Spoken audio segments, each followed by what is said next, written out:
Truly, definitely want to send a big shout out to everybody who's about to come on tonight. I'm really excited tonight. Today has been a great day. I had an opportunity to fellowship with my Grand Master and past Grand Master Phil Bezier and my sitting Grand Master Kevin Sanders, along with a few sisters from the Order of the Eastern Star. We had a great fellowship today, great time today. We're going to talk about the re-elevation the re-elevation of man of the room man. Okay. Talk about the relevation of the room man. Well, tonight we was going to talk about the character of a Mason. The character of a Mason. The love reflection room.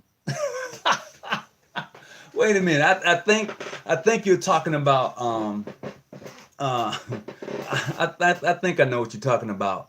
Talk about the I think you're talking about uh the reflection room. Okay, the reflection room. This is where you go into the room before you get initiated and you reflect upon things that are about to take place, your past, your life. um that's I see what you're trying to talk about, brother Alex. I kind of see what you're saying. Yes, the degree. Yes, that degree. Man, that character, man. Yes. Yeah, okay. So we're talking about the character of a Mason. We're going to talk about, can people actually say that you are who you claim you are? It's not about your jurisdiction, but the mere fact of you saying that you are a Mason. Can people identify with that? Are they able to say, yes, that man right there, he's a Mason? He's a Mason. It's just not the fact that you carry a dues card or any of those things, but you reflect the very character of a Mason. You amplifies that you are the example of being a Mason. Not about your jurisdiction, but you as a man who carries the example of how a Mason's supposed to carry themselves. Can they really say that about you? Can they say that about me? And the thing is that we have to look at that for what it is. And tonight we're going to talk about the character of a Mason to preserve the reputation of the fraternity. Are you preserving the reputation of Freemasonry? Are you doing that, or are you tearing it down? This is for the brothers and sisters, and the same thing goes for the sisters. Do you represent those five herons of the Order of the Eastern Star? Do you do that? Do you see yourself in those five herons? Or are you just out just to be a part of something and say, this is who you are? Can somebody really say that you amplify, or that you are the example of those five herons of the Order of the Eastern Star? Can they say you represent Ada, Ruth, Martha, Electa, and Esther? Can they say that? Can they see that in you? Can you talk about those five ladies and be juvenated and excited about it because you reflect what you say you are in the very organization for what you say that you are part of? As a Mason, can you say that about yourself? Can you say you reflect the building of King Solomon's temple? Can you say that you reflect Hiram Abiff? Can you say you are the example of what a Mason is supposed to do, how he carries himself throughout his way of life? Are you that individual? Or are you just hell bent on taking down the next person because they're not part of what you are part of, or because of what somebody else say? Do you know the individual that you so talk about and demise? Have you spoken with them, or did you listen to someone whisper bad counsel in your ear about somebody that you know nothing about, and then you, upon that, makes your opinion about them without talking to them? Are you one of those guys? Are you in the chat room talking about somebody you have never met, know nothing about, haven't had a conversation about? Are you that sister who goes behind that other sister's back? And are you that type of way? The character of an Eastern Star, the character of a Mason, is what we're going to talk about tonight. We're going to talk about, the how does one preserve the fraternity? How do you do that? What's your motive? Those are some things we should actually take a look at, because what we tend to forget, are we preserving the ancient landmarks of the order? Or are we just hell-bent on tearing each other down because of whatever reason? What are we doing as Masons? What is your goal in your lodge? What do you want to see? How do you want to grow? Do you want to find a fraternity better than the way you found it? When you are gone, what they gonna say about you? Are they gonna say, well, damn, that guy right there, that lady right there, she represented the Order of the Eastern Star well. It's not about your jurisdiction. It's your walk of life. It's how you carry yourself. It's when you understand what those 5 herons of the order is all about. It's when you understand why Haramabith was in the temple at that time of day, working upon the trestle board, trying to lay out some things in his life. It's when you understand that. It's when you understand that, hey, there's always going to be somebody in life to try to tear you down. There's going to be somebody in life that's always want to prevent you from escaping out the gate, whether it's the east gate, south gate, or west gate. They're always going to try to block your way.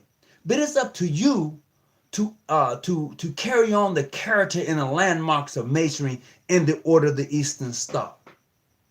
Can somebody say that about you? Or are you just hell-bent, on destroying the character of somebody you don't know? Are you the example of a Mason?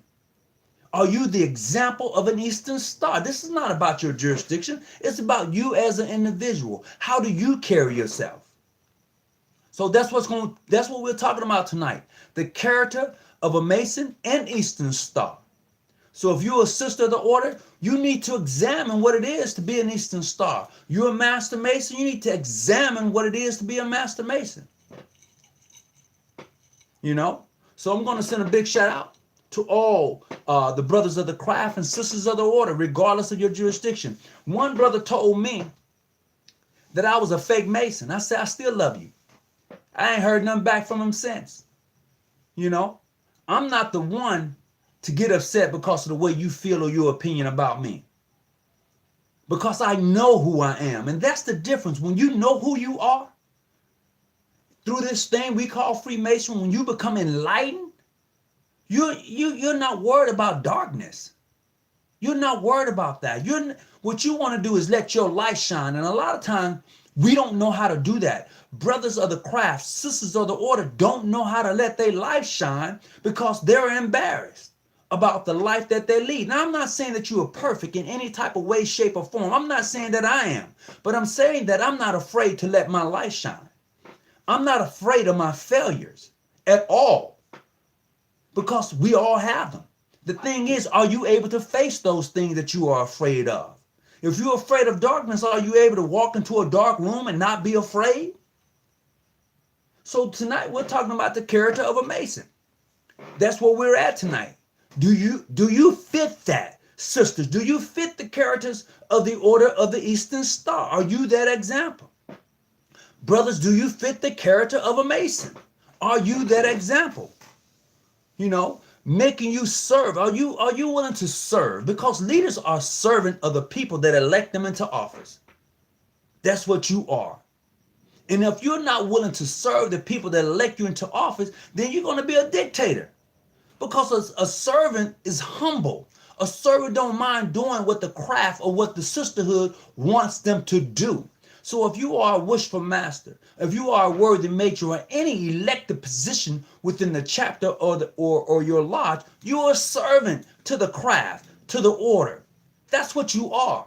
You shouldn't expect somebody to give you money along the way because you're serving in these seats. Your state is what, I'm going to tell you this here. Your state, your jurisdiction is the most important thing in the craft. Period. Not your Supreme Council, not your anything else. Your state, whatever your state or jurisdiction is, that is the most important thing. You always want to see it develop. You want to see it grow. You want to see the characters in your chapter, in your lodges, represent your Grand Lodge. That's what you want to see. That's how people are going to be able to say, well, damn, he really, that guy right there, that lady right there, she represents the Eastern Star well. That brother represents Masonry well, because I tell you this, when things happen to a brother who's a Mason, They don't say that John G. Jones, that Prince Hall, that Modern Free, that International. They're gonna say that Mason. That Mason did this. That Mason did that. They're not going to distinguish your color. They're gonna say that Mason. And I tell you this, if you remember anything that happened a few years ago in North Carolina when those cars piled into those people, and I've said this before, those cars, on the back of the car, the truck had a Shriners emblem on the back of it. The Mustang, had a Masonic emblem on the back of it. Did those individuals represent the order of the craft? Did they? I'm just saying, because there are Masons out there that do some crazy things. Do they represent who Masons are? And if they don't, why are they still Masons? Why is there such a division in a person who is a Mason versus a person that says, well, I'm a Mason too, but I don't recognize you as a Mason? What is that all about? Because it's the character of the person. It's the character of the Eastern Star. This is what we have to start looking at, because we miss out on that. Those 5 points are deep. Each of those 5 points have passwords. Each of those 5 points represents the progress in a lady's life. Just like the Master Mason, the Enter Apprentice, represents a stage in the life of a man. And when you're not able to do that, when you're not able to bring that into full circle and walk that path, then something is going on. Because the equalizer in everything that we do, the great equalizer is death. The 9 emblems of a Master Mason clearly lets you know the great equalizer is death. Because one of the emblems is a coffin. One of the emblems is a shovel. The shovel is definitely going to cover the coffin with dirt. Those are emblems. So we have to really take a look at the thing we say we're a part of. Do your character represent what being a Mason is all about? I want to welcome everybody aboard tonight to the John G. Jones Show. Research Lodge number 147. We encourage every brother and sisters, when you are interested in becoming a Mason or becoming an Eastern Star, please do your research. I'm not necessarily saying go on the internet and do it, but actually talk to someone who's actually a Mason or an Eastern Star and watch them. If you're really interested in becoming a Mason or an Eastern Star, watch the person who claims to be a Mason or an Eastern Star and base that upon what you're going to do.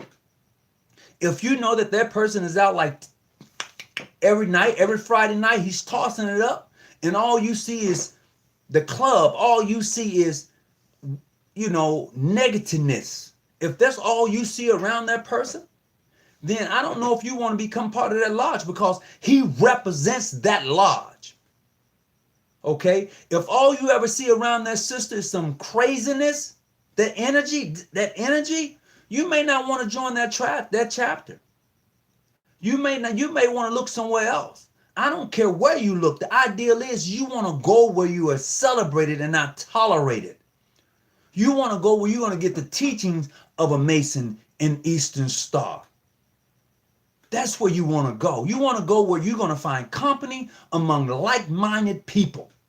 People who want to see you elevate, not de-escalate, but elevate. You want to see people who are going to hold you up to a higher standard. You don't want to go nowhere where the standards are low and you already trying to come up in life, but the standards are so low, you're like shaking your head. You don't want to do that to yourself when you're looking to become a Mason or an Eastern Star. You want to be around people who are doing things in their life that are positive, who it has a direction. Because if you're around people who have no direction in their life, then you're going to be lost. So it's the character of the Eastern Star and the Masons that we're looking at tonight. So welcome aboard, everybody. Regardless of your jurisdiction, if you want to call in tonight, that number is 985-1184. Certainly wants to have you to come on tonight. We looking forward to having you and coming aboard this show this evening. We're looking to have a good time, and we're going to be taking questions. So if you got questions in regards to Masonry, we're here. But tonight, we're talking about the character of a Mason. And do you, who are Masons, that is watching this show, have you examined yourself? Is there some things you need to like straighten up on? You know, every night you can't be out tossing it up. And I'll tell you this, I remember when I joined the organization some years ago, what I learned was that the Grand Masters and Grand Lodge officers would not have a drink at Grand Lodge dinners. You wouldn't see them with a drink in their hand, any liquor. You wouldn't see it. What they would do is they would wait until everything was over. They would go to their rooms and they would sit down and have a drink. That is what they would do, and I learned that. So yeah, do I have a taste? Yeah, I do, but it's where I have it at, because I'm the example of a Mason. So I have to carry myself a certain way. I didn't say I was perfect. I said I'm trying to be the example. And those who came before me set the example. Were they perfect? No. But damn, the example that they set, I thought they were. That's just the truth. I did. You know? So tonight we're looking at all of that. So let's examine what it is in the example of a Mason. Let's just example something. Okay, to preserve the reputation of the fraternity. Okay? Not only that, the purpose is your privacy, recommended, your inferiority, obey, and submission. You know, when you're a Mason, yeah, sometimes you're going to have to be submitted. You're going to have to not only, what's the word I'm looking for? I want to say submission, but it's not necessarily saying to submit, but to be patient, to be understanding, and to know that everybody is not going to be where you at in Freemasonry. You know, everybody is not going to be where you're at. Sometimes you can talk over somebody. You need to talk to them and not over them or at them when you're trying to explain things to them, because everybody is not where you're at. So those are some of the things we should be looking at as a Mason and as an Eastern Star. We should definitely take that in consideration. Let no motive, therefore, make you swerve from your duties. Okay? Don't let anybody swerve you from your duties. You're an Eastern Star. You're a Mason. Don't let nobody swerve you from your duties, throw you off your square. You know, you're supposed to be able to, you know, what's the word? You're supposed to be able to carry yourself a certain, you know, in such a manner. Don't give people power. You know, he made me mad. She made me mad. That's too much power to give to anybody. Don't do that to yourself. What I'm saying is you control this temple. This is the temple you control. Okay? Anything else beyond that is out of your control. Period. But to allow somebody to interrupt your energy to make you mad, that's too much power for somebody to have. You know, when you see them coming, they make you sick. That's too much power. You give it to somebody. You never give someone that control. That belongs to you. And in Freemasonry, in the Order of the Eastern Star, you should learn that those things belong to you. You are the temple that you are working on. So you take you begin to take the 24-inch gauge and learn how to divide your time equally. You take the chisel and the gavel and begin to work not as a operative Mason, but as a speculative Mason, using that to work on the mind. It's all symbol. It's all symbolism. You know, hidden in mysteries and allegories to teach you a lesson that you don't get in regular life. You don't get this nowhere else. That's the beauty of Freemasonry. But what happens is we bring in people, individuals who are not worthy and well qualified to be Masons or Eastern Stars. We do that. We know our best friends are not worthy and well qualified. Our homegirls are not worthy and qualified. We know that, but we bring them in because that's my girl, that's my boy. No, you don't want to bring them in. They may not match with the whole organization. So we must understand the character of a Mason and Eastern Star. And understand the motive. Make sure you serve, make sure you don't swerve from your duties. A lot of us don't even understand that even if you are not elected to a position in the organization, be it the Eastern Star or Masons, you still have a duty. You still have a duty. You're supposed to be kind to those who are in leadership. I can't stand him. He's your Grand Master, she's your Grand Matron, but I can't stand him. You know what? If you can't stand them, then just be kind and move on. Vote them out of office next time it comes around. If it's like that, And that's where we're at. We have to see that for what it is. So if you're going to call in tonight, that number is going to be 619-985-1184. You're certainly welcome to call into the show if you have questions in regards to the character of a Mason. It's the character we're talking about. And a lot of people don't want to deal with the character. A lot of people don't want to confirm. A lot of people don't want to elevate themselves. When you become a Mason, you're supposed, look, this is the opportunity for you to elevate yourself. This is what it's all about. When you become an Eastern Star, you're now finna elevate yourself. You're no longer dealing with the BS in life. And I'm not just talking about, I'm talking about more so the gossip that you may hear about a person. If you want to know about a person, go to the person. They said don't talk about them without them. That means to say that if you want to talk about somebody, talk to them face to face. If you don't like somebody, tell them hey, I don't like you, bro, but we cool, but I'd rather just keep my distance and be done.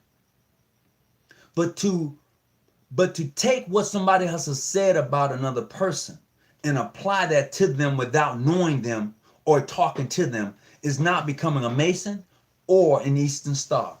Period. It's not. At all.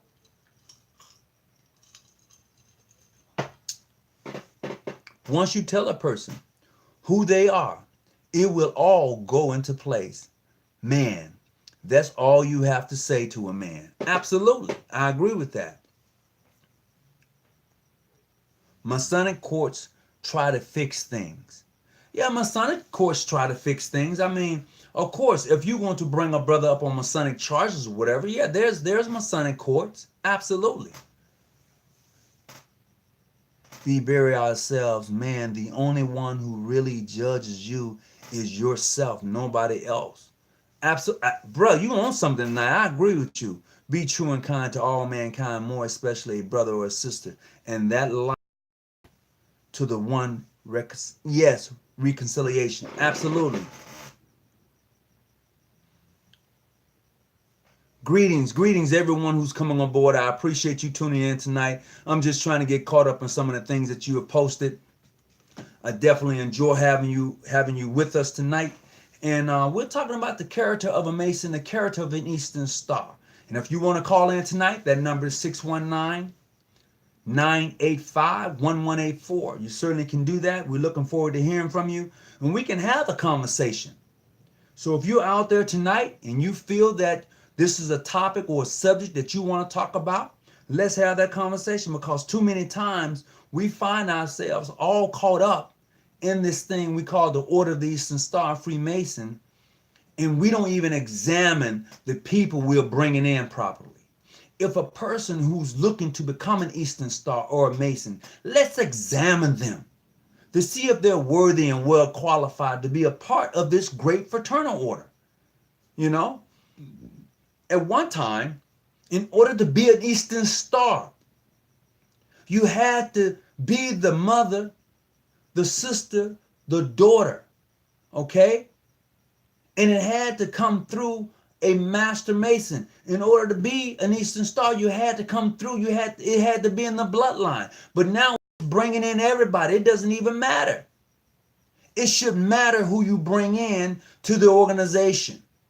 It doesn't matter your jurisdiction. It should matter who you're bringing in, because they're going to be the example of a person who's a member of the order.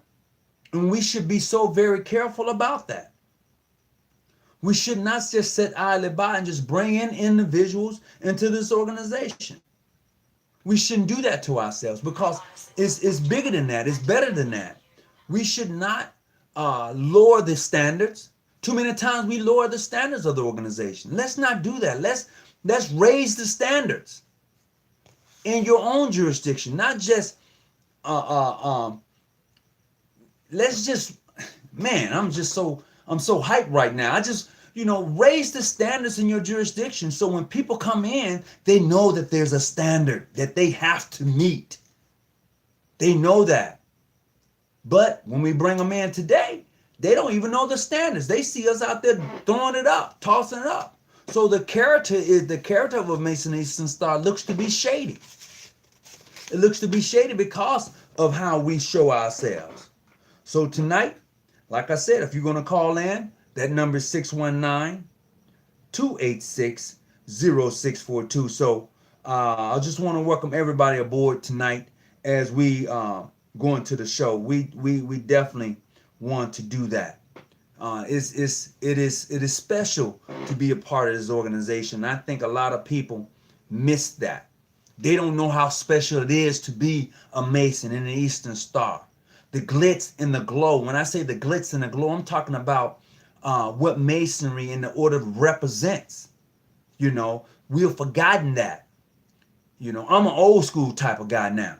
I'm not the youngest into apprentice in my lodge, be it by age, but be it by the fact that I've just joined. I'm considered an old head. So in the process, I must be the example of a Mason. The sisters, you must be the example of an Eastern Star. Your character speaks for itself. We can't just tear each other down along the way. Absolutely. Don't give your power away. What's up, traveler man? How you doing today, brother? Greetings.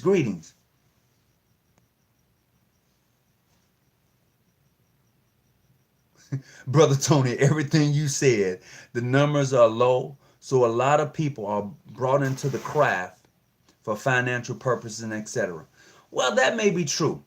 And I can say, yeah, it's true. But what we're looking at is not the mere fact that they're brought into the organization just because of the numbers. But what does Mason suppose, what is the craft is supposed to do with individuals who are knocking at the door? What are we to offer them? What are we teaching them? What are we saying to them? There are so many distractions out there now. See, a long time ago, Masonry, the Odd Fellows, the Knights of Columbus, a lot of the fraternal orders were the only game in town. We're not the only game in town no more. We have to be able to set ourselves apart from any other organization. I don't care what your jurisdiction is. I'm saying that as a Mason, we're supposed to set ourselves apart from any other organization. Our standards are here, not here. Okay? So it's not about your jurisdiction. It's about the standards of a Mason. It's about the standards of the craft. What makes it special to be a Mason? What makes it special to be a part of the Order of the Eastern Star? Because truly, my brothers and sisters, to be a part of this organization is special. It is. I don't care what anybody tells you from any jurisdiction. It's special to be part of this organization. Anytime you have the capabilities of picking up a phone, calling across country to a brother you have never seen before, and he answers the phone, and you want him to do a favor, and he or she does it, man, that's amazing. That is But that's what it's all about. There are individuals I've never met, never seen them in my life. But the mere fact that they're able to call me and we're able to have that conversation, that connects us. And if I can do something for them, uplift them, I'm doing my due. Okay, I'm doing my due to see a person come up and do better in life, to support them along the way. That's what Masons is all about. That's what the Order of the Eastern Star is all about. It's about building up the person next to you. Never walk past anybody unless you're going to bring them up. If you walk past somebody in their lowest moment in their life and you know that they're low right now, but you're going to turn your back on them, you're no damn good to them. If you're going to walk up to them, lift them up, raise them up, dust them off, we walk better together. To walk by yourself in this life, you're doing yourself a disservice. So we're talking about the character of a Mason, the character of an Eastern Star. This is what we're looking at. You care how people present this fraternity? Yes, I do care how people represent or present this fraternity. I do. You know, because in this organization of the Freemasons and Order of Eastern Stars, we have people that have done us some disservice. We do. People feel that I've done some disservice. Oh, you're a fake Mason. Oh, you're clan. You know what? But for those who know me, those who have talked to me, that's all I'm concerned with. If you have not talked to me personally and you don't know me personally because we haven't had that connection, then you're lost. I don't mind trying to be the example of a Mason. I don't mind. See, some of us mind because some of us want to hide. See, I don't mind because with leadership, it's going to come criticism. If you can't take the criticism and you are elected to the office of a junior warden, senior warden, worthy matron, associate matron, conductors or conductor, if you can't accept the criticism that comes along with being in leadership, then you shouldn't be in the seat.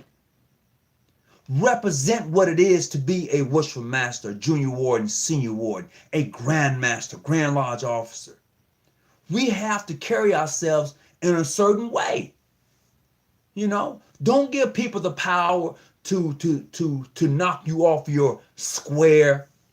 Don't do that. Don't give people the power to mislead you because you have a compass. Don't do that to yourself.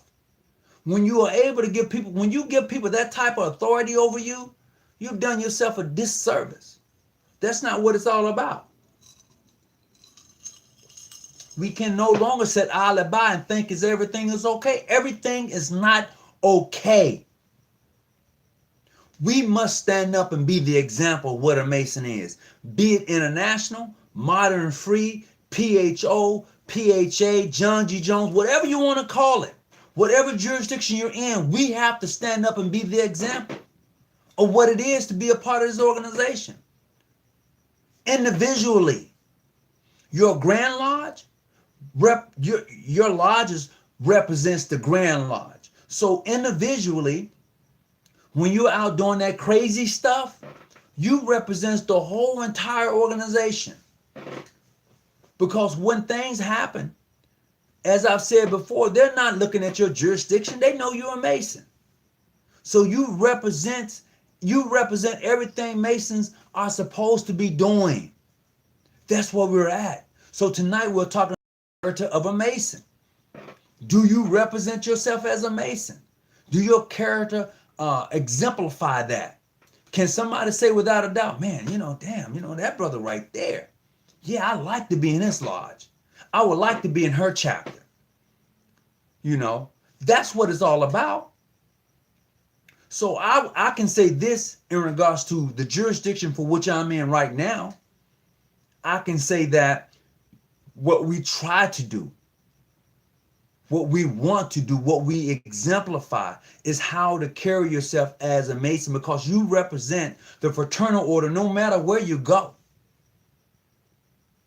you know. So I know that some of us like to wear the shirts with the emblem on it, with the name of your lodge on it or your Grand Lodge on it. But the emblem itself speaks volumes. If you have the emblem of the Eastern Star or Mason on your shirt, it speaks volumes. It's not about your jurisdiction. It's about the very emblem for which you wear. A lot of people uphold the standards of Freemason. When they see you, they figure your standards are supposed to be here. But when they get to know you, your standards are here. No, that's not how it goes down. That's not how we want to carry ourselves at all. That's not how we want to do it. Yes, this organization is amazing, but I do hold the leaders of those individuals responsible for the actions of the subordinates body. It starts from the top. Absolutely, it starts from the top. I would agree with you 110%. It starts from the top. However, the wish for masters in those lodges, it starts with them too. Okay? Because it depends on the size of your organization. You know, it's going to be very difficult for you as a Grand Master to know what individuals are doing. But that wish for master represents the Grand Master. Okay? That wish for master should carry out the orders of that Grand Master. That Grand Master says you should respect all brothers regardless of who they are. You should do that. It's how you because you represent that Grand Lodge. But when you can't do that, that says a lot about what you're learning in that system of Freemasonry. And the reason I say that system, because every jurisdiction has a way of teaching, has a way of growing their membership. So if the system for which you are a part of teaches you that everybody else is wrong and you are right, I don't know what to say about that. I don't. I wouldn't want to be in a system like that tells me that everybody else is wrong and I'm the only somebody that's right. That's not a system I want to be part of. Because that system gives nobody else an opportunity. Your system is so dogmatic till it can't even see when it's wrong. I don't want to be a part of a system like that.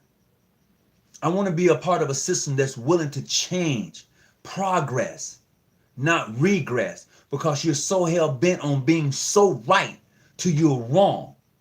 And you lose your members and wondering why you're declining in membership. You know, so the individuals that we bring in, that committee that goes out and interview that person, you have to be on your A game. Is that husband a Mason? You know, your father a Mason? Is your sister an Eastern Star? You know, you got to find out the connection. How are you connected to this thing called the Order of the Eastern Star and the Freemasons? How are you connected? Is it in your bloodline? Because if it is, then you know how you should carry yourself. However, I would say this. Even if it's in your bloodline and all you ever see was your brother or your sister tossing it up and having a great time and partying, you know, just getting it on, then I have to question that. I have to question that. Because that's not what the organization is all about at all. It's about elevating the woman, the man. You know, it's about taking them to another level. And if you're not willing to grow, then you shouldn't be a part of the organization. Your character doesn't speak about what the organization is all about. You know, that's where it's at. And if you can't get with that, then you're in the wrong organization, period. It's not even complicated. If you can't get with that, then you are truly in the wrong organization. This is what you did not do. When you had the opportunity to reflect, okay, in the chambers of reflection, before you was initiated a Mason, when you had that opportunity to reflect, you didn't do it at all. Sisters, before you was brought into the Order of the Eastern Star, you had the opportunity to sit and to reflect. You didn't do that at all. And this is what you do in the chambers of reflection. You reflect. Different lodges, different jurisdictions have their chambers set up a little differently. I would not discuss how it's set up, but you're supposed to be reflecting. Because this thing that you're about to embark upon, this thing, this Freemasonry journey, is different than any other journey you're going to come upon. It's different. What sets it apart is the mere fact of where you go, you should be able to find a brother. It doesn't matter whether you're in Timbuktu, you should be able to find a brother. That's the uniqueness of Freemasonry. If you're going to be a part of this organization, you must uphold this organization to a higher standard than any other. If you're going to be a part of this organization, your character should rise above. That's what should happen. And I'm going to tell you this here, and I know a lot of people don't know. If you are a minister and you are a part of this organization, your initiation as a Mason is different than anybody else's initiation. You didn't know that? Come on now. Ministers who are Masons, their initiation is different than any other initiation. That's a fact. That's not something that I'm just blowing up and no. If you are a minister and you're becoming a Mason, your initiation is different.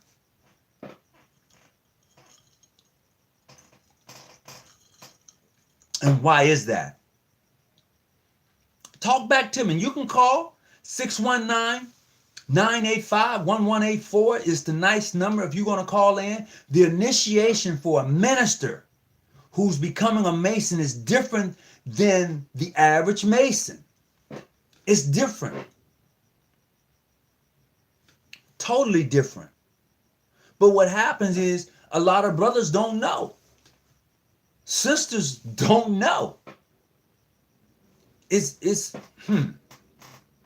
in some rituals. You're right. It's in some rituals. But how many of us actually pay attention to that? I don't know many. I don't know many that pay attention to the fact that the initiation for a minister is different than anybody else's initiation. And there's a reason why it's different. There truly is. I've heard people talk about ministers being Masons. They shouldn't be Masons because, God had no secrets and all of that. But they need to read about Christ's life. Really.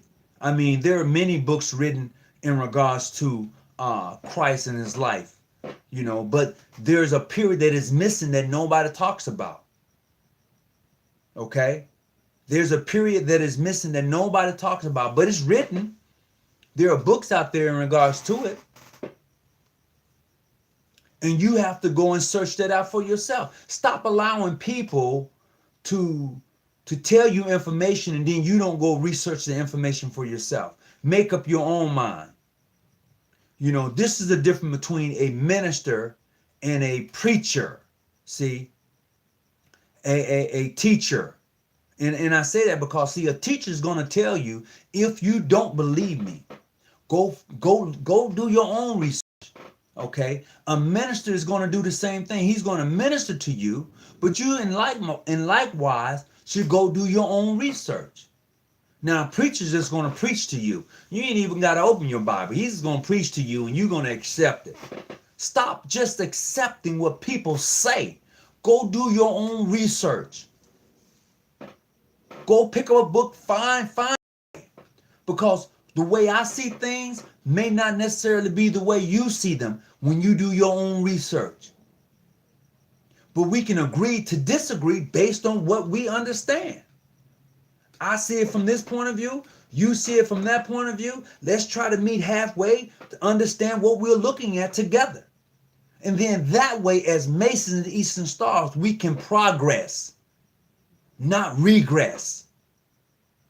When we do that, then it's like, oh, wow, okay. I never seen it from that point of view. I never took it from that point of view. There's different advantages and standpoints. That's just like when you're playing chess. And I'm not really a big chess fan, nor do I play the game proficiently like some may do. But from what I understand about the game of chess, sometimes because you are level with the board, you don't see a move or an opportunity until you stand up and look directly down on the board. And that's what we must take in consideration when you are a Mason and Eastern Star. You're going to have to raise up in order to see it from a different standpoint. But some of us don't want to do that. Some of us like just sitting down and thinking that everything is good. Everything is not good. If you're not willing to progress in life, if where you're at in life, you think that is great, and this is what you're going to settle for, then you stay right there.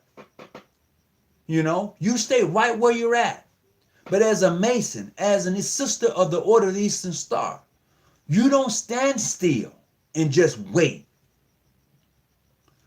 It's great to have patience. I ain't never saying don't have patience. I'm saying don't just settle. Too many times we just settle. Oh, I'm good. You're just going to settle. No, I'm not good. I'm looking to be better every day.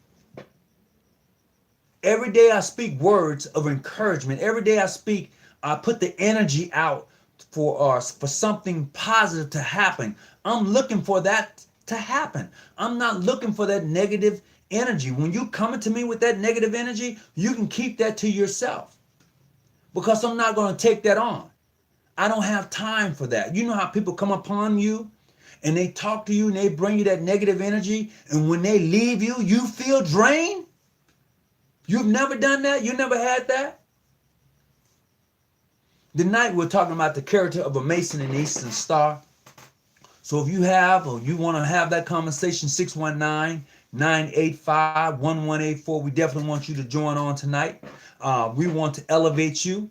We want to take you to another level in the Order of the Eastern Star and Freemason. We want you to look beyond the mere portals of just where you're at, because the organization is bigger than where you're at. You're going to have to be able to take this beyond your jurisdiction. That's the beauty about traveling into foreign countries and receiving the so-called master wages. And I say so-called because some of us don't even know what the master wages are.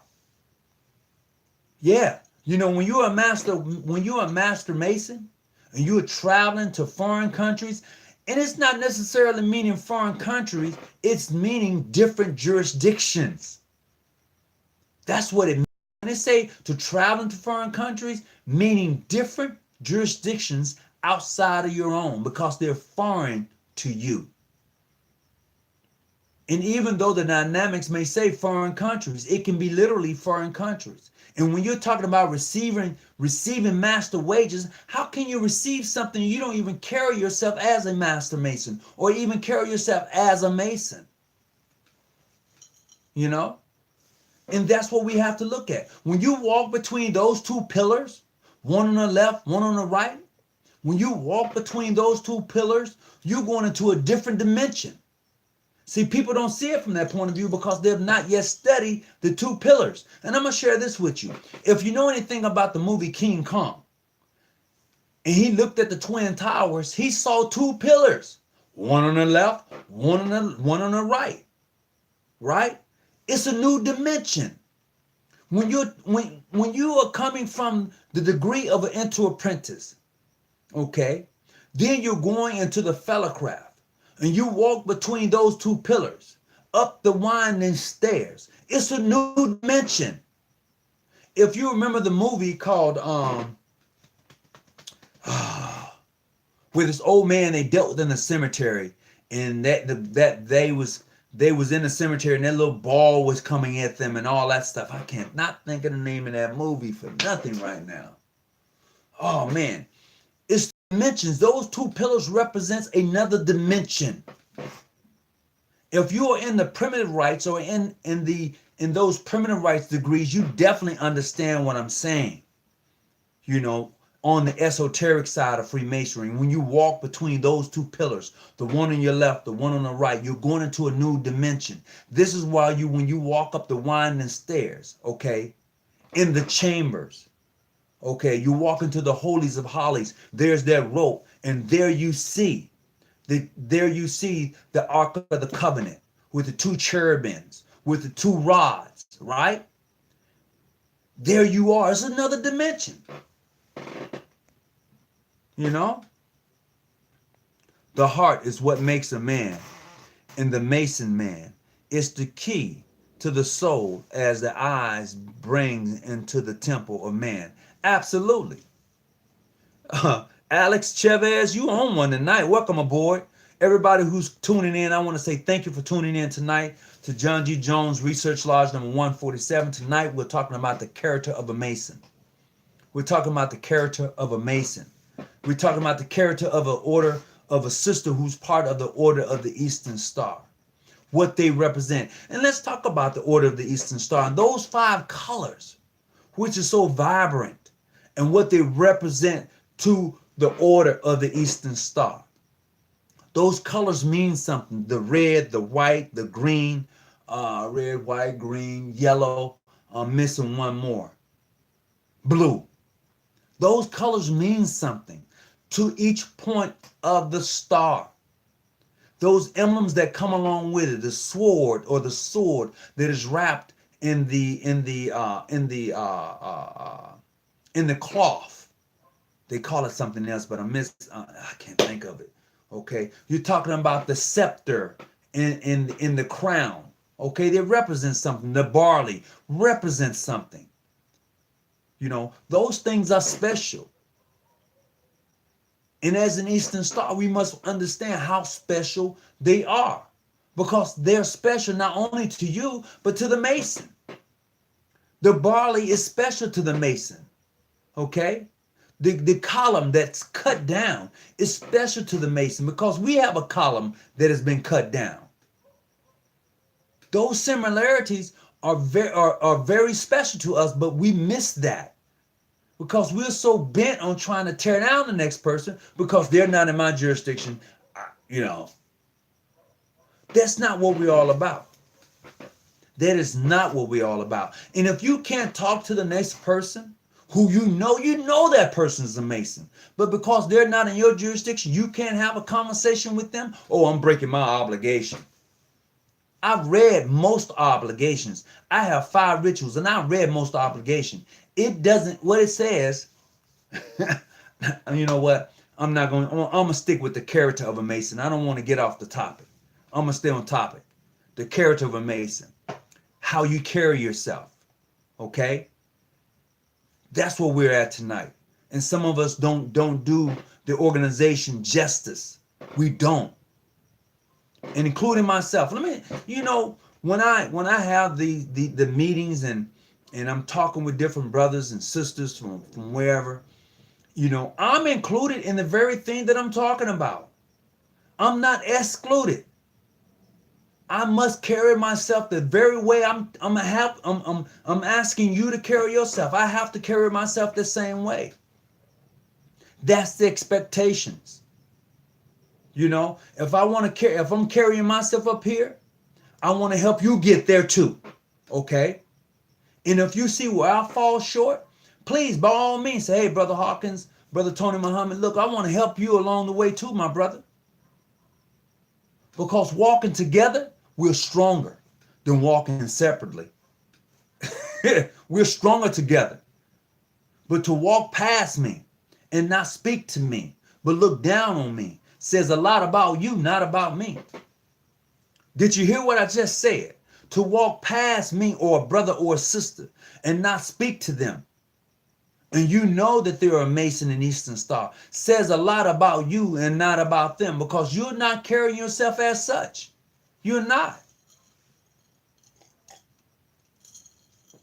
You are totally misrepresenting your lodge, your jurisdiction, your Grand Lodge. You're totally misrepresenting them. Oh, well, I just can't talk to them. You're totally just misrepresented the Fraternal Order of Freemasonry as a whole, because you are that example. Your character as a member speaks volume. It really should. Your vow should speak volume. You shouldn't betray your trust of another brother or sister. It speaks volumes. But we do it when a brother or sister confide in you those very secrets that nobody knows but between you and them. And when you violate that, that speaks of you that you can't hold the secrets of a Mason. It speaks of you that you can't hold the secrets of a sister. That's who it speaks to. You're so hell-bent on getting them or trying to take them down to you've totally misrepresented the very thing that you say you love so dearly. Brother confides in you his deepest secrets, or sister's confide in you her deepest secrets, and you let them out the bag because you mad now. No, that's not what the organization is all about. A brother should be able to leave you with his wife, as Brother Christopher Jackson said. And if he trusts you around his wife, speaks volumes. Says a whole lot about you. You know, if the brother can't be around your wife, it says a whole lot about you. You're not worthy to be in an organization. You know, you're not. And like Brother Chris Jackson said the other night, it's called the booty test. If I bring you around my wife and I know she looks good and she's all that in a bag of chips and all you watching is looking her up and down, no. No, I'm not going to leave you around my wife. No, sister, I'm not going to leave you around my husband. No, it's the character. Your character should be more than just that. But we miss out on it. We miss out on it because I want to, come on. Now, look, I'm not saying that you're perfect. No, I'm not saying I'm perfect. No, I'm just saying that this is what we should be looking at. If you see a brother who's fallen short, pick him up, whisper good counsel in his ear, and dust him off. Say, look, man, I got you. Sister, if you see a sister who's fallen short, I got you. Let me tell you this here. So last night I went out for a minute to a spot, and I seen a few sisters. I know the sisters, and hey, I like to dance. And for those of you who know me, I think I can dance. Brother Grandmaster Raymond Edward would say something different. Kings of Kings Grand Lodge out of New Jersey want to send you a big shout out tonight. He would say something different, and he would say, that Hawkins guy, he think he can dance. That brother can't dance a lick, But the ideal is that I seen a sister, I know who she is. I said, I reached over. I was going to say I reached over, that's that southern thing. But I reached over to touch her, and she jumped back. I'm like, sister, it ain't even like that. Calm down. I got you. Would you like to dance? No, I don't want to dance. Okay, cool. Now, I knew that she was a member of the Order of the Eastern Star. She knows I'm a Mason. But I guess she was so, I don't know, And not only to say that, when you see a brother who's falling, he's on the floor dancing, he's falling down drunk, take him home. Yeah, it happens. Let's just be honest. It happens. And I know brothers who looked at that young man. Well, he's an older gentleman. He's of age. They looked at him. They seen him. They knew he had too many drinks. But yet they allowed him to do what he did. I hold them responsible. You're supposed to be looking out for that sister, that brother. But you did not. You allowed that brother to be in a place to where you knew that he had, he just didn't look good. Everybody knew he was a Mason. He was in black and white. It was after a meeting. And boom. I look over, he passed out on the floor. I'm like, damn. Go over to help him up. The brothers come over. They should have took him home. But what did they do? Put him in a chair. Take that brother home. This is what the organization is all about. I don't want to see you embarrass yourself. No. It's the character of a Mason, the character of an Eastern Star. This is what makes this organization so great. This is what I really love about the organization, is when I'm around people who are looking out for me, my best interest. When I don't even see my best interest, there are people that would say, "No, man, hold on. You don't need to go to that spot. Nah, bruh. That's not the spot to go to." When you're walking down the street and a brother sees danger coming, he's able to tell you, hey, you don't want to go that way. You know, it's real. It's real. I got a story for you. This is a true story. I don't know how many of you are from Chicago, but I would tell you this. My lodge brother, right? He was in Chicago. And another brother walked into the store, told him, "You need to leave the store. Something is about to happen in this very store." He left the store. The other brother came out. A drive-by popped off on the store. He was like, "Golly." But see, that's what brothers are supposed to do. I'm not saying, to leave a brother in harm's way. The gentleman who was a Mason walked into the store, told my lodge brother, "Look, come out the store, man. You need to come on out the store." So when he came out the store, he probably walked half a block up, not even a good half a block up. A drive-by happened on the store, and they just looked back and they kept booking it. They just kept booking, But do I know how that brother knew that something was about to happen? No. But did he do the right thing by warning that brother and those who were in the store to come out of the store? Yes, he did. And I'm just saying, this is the character of a Mason. This is the character of a sister. This is what we should be all about in this organization that we say we love and care about. Regardless, like I said, this has nothing to do with the jurisdiction. This has nothing to do with what you think about me or my jurisdiction. This has everything to do with the character of a Mason. And I would say this, because when I have traveled outside of my boundaries, outside of the United States, when I have traveled as such and as a Mason, I found friends. I'm going to tell you this here. I was about to get on a plane, and I was I had my Knights Templar regalia, and I had my sword with me. And the lines are long, okay? They're long. So I'm getting ready to get on a plane. The brother and a gentleman walked up to me, and he said, "Brother, come here for a second." He didn't know me. He said, "Hey, brother, come here for a second." He said, "What's that you have there in that case?" I said, "This is my Knights Templar regalia." He was like, "Oh, Knights Templar." He said, "Are you here for a convention?" I said, "Yes." And I said, "But it's over now. I'm getting ready to leave." He said, "Well, come here for a second. Here's what I want you to do with your Knights Templar regalia. You're going to put it over here. I'm going to make sure it gets on the plane for you. You can't take this sword on the plane with you." Did I want to leave that with him? No, not that. For those of you who are Knights Templars, you understand exactly. I didn't want to leave my chapeau. I didn't want to leave my sword. None of that. But I found favor in that brother who I later found to be a Mason. Simple as that. But this is what it's really all about. We can say whatever we want to say. It's about what can you do for Masonry, not what Masonry can do for you. Absolutely, Art. I'll give you that. Just saw him a couple of weeks ago at our grand session. I don't know who you just seen, but hey.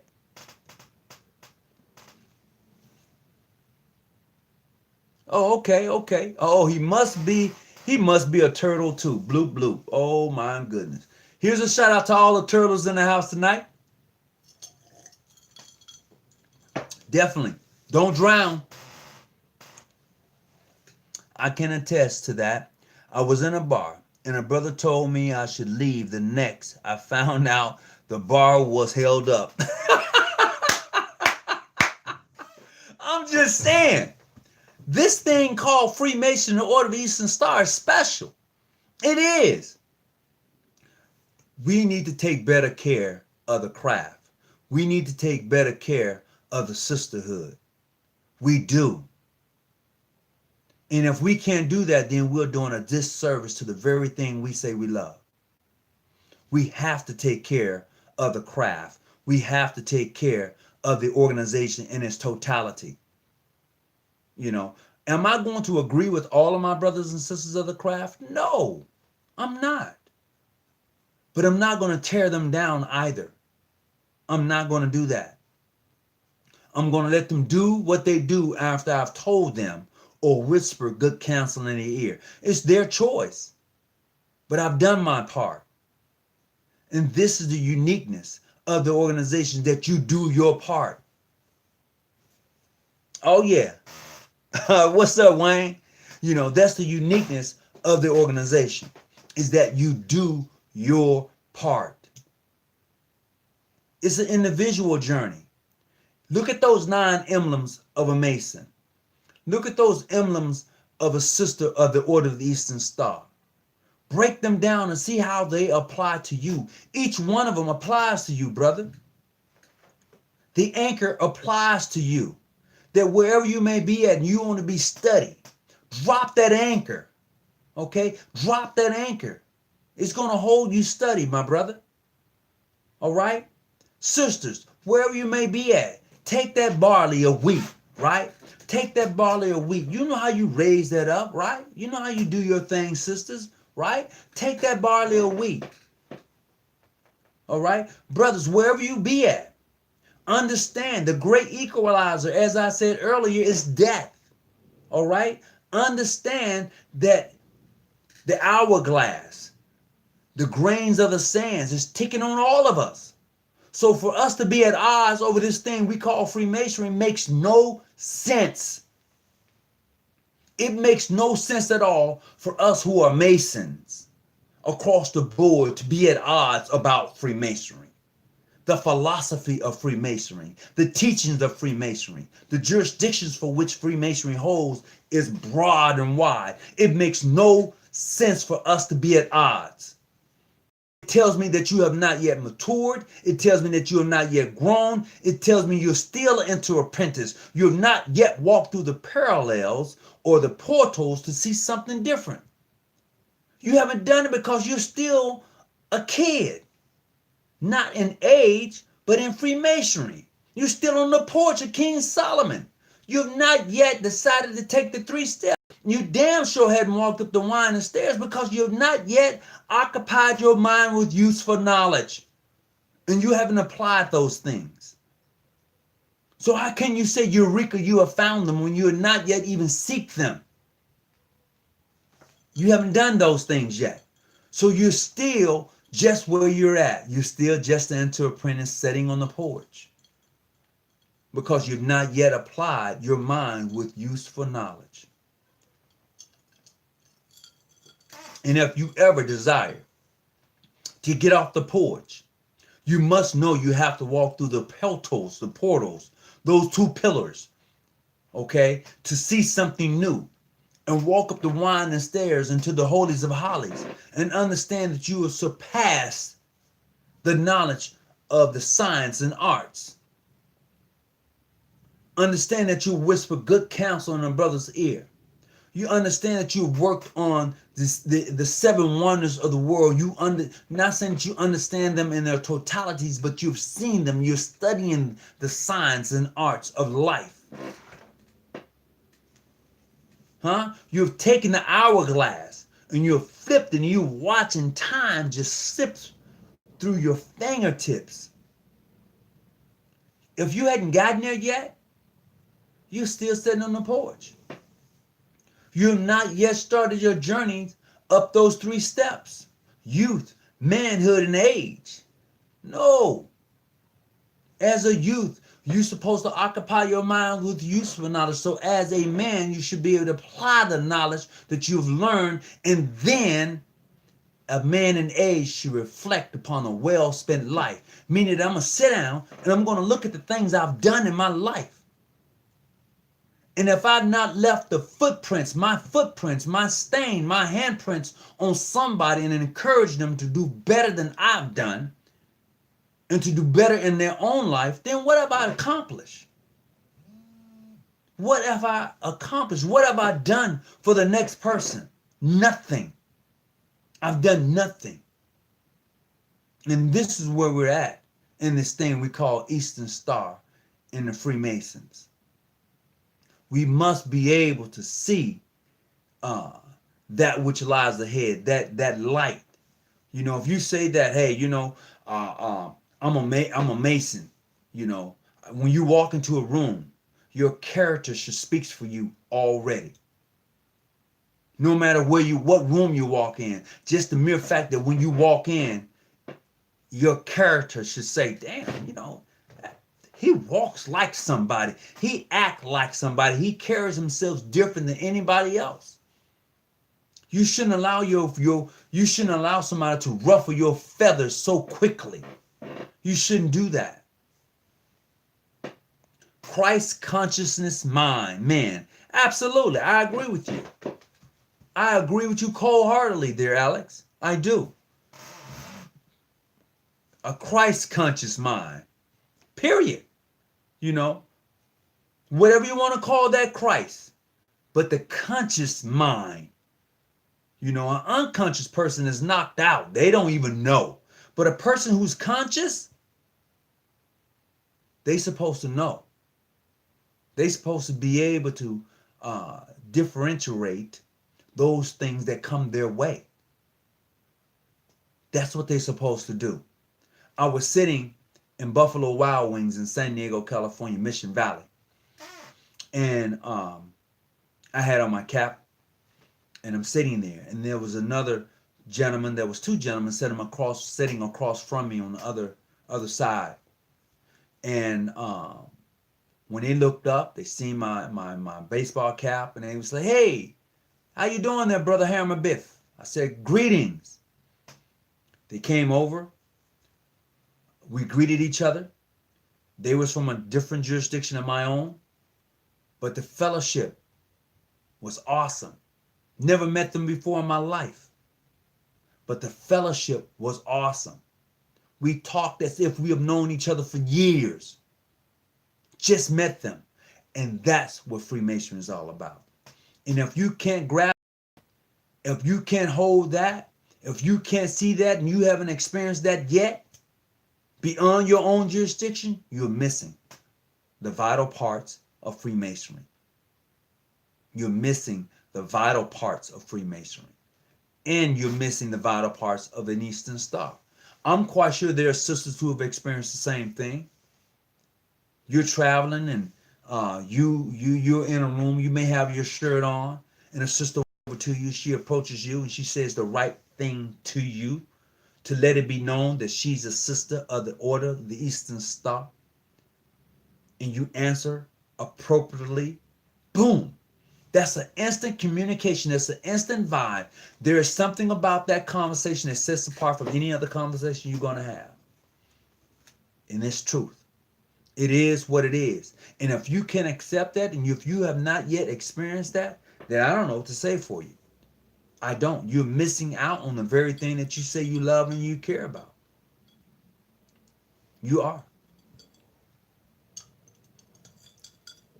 If you want to call in tonight, that number is 619-985-1184. I certainly will appreciate if somebody called in tonight. I'm just talking, and I hope that we're resonating in the very thing for which I'm talking about.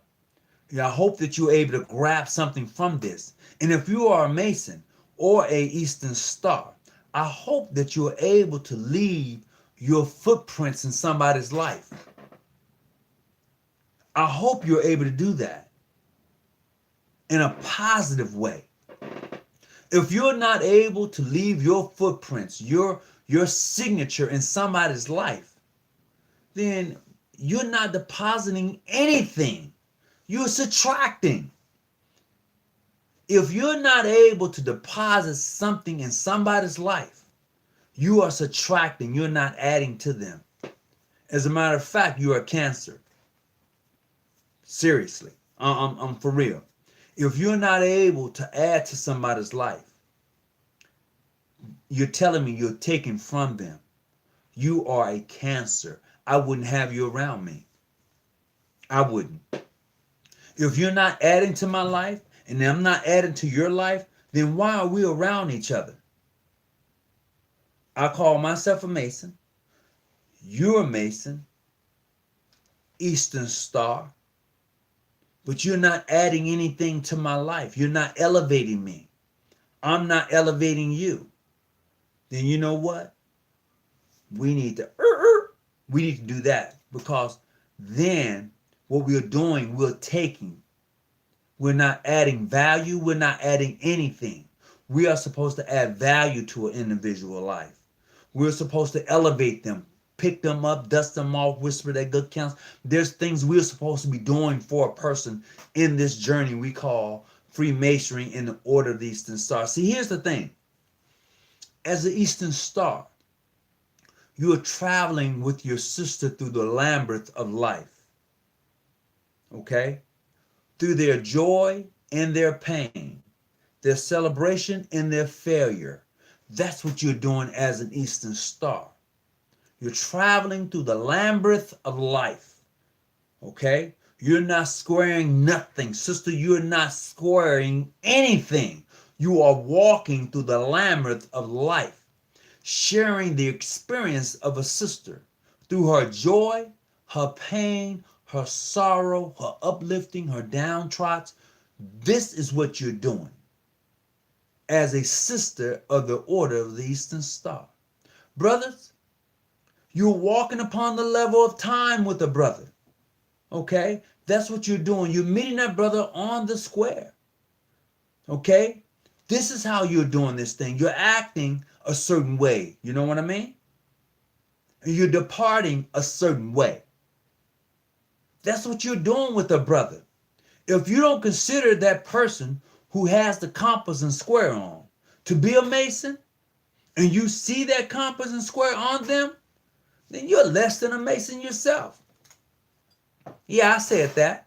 If you see a brother, a person or individual that has the compass and square on, and you know who they are from another jurisdiction or whatever, and you can't greet them as such, then you're less than a Mason yourself. That's how I see it.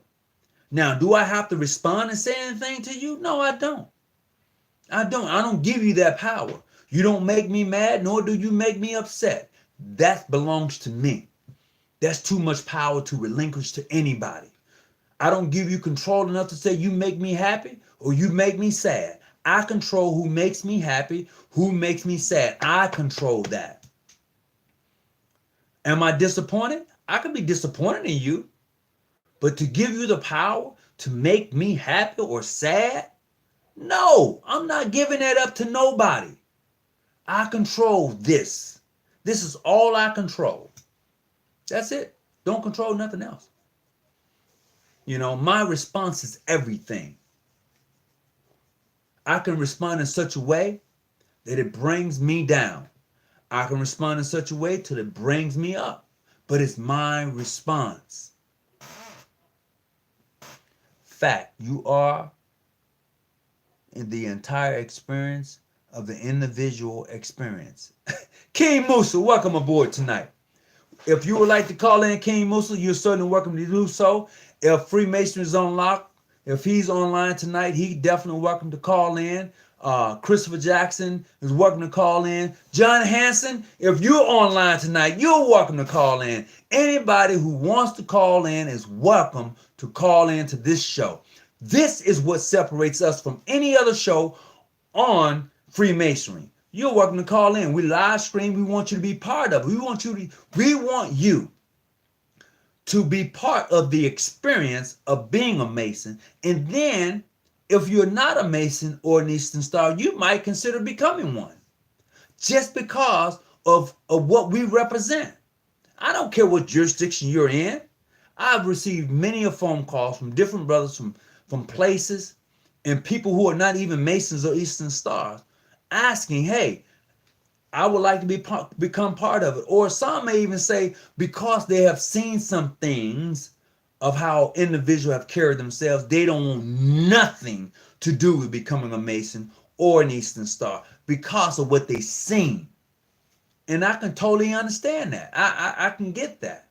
My hope is that those who are with me tonight, those who are watching this show right now, my hope is that you see something totally different. We want you to understand that this craft, this organization, be it black, Filipino, white, Indian, whatever, this organization is a great organization.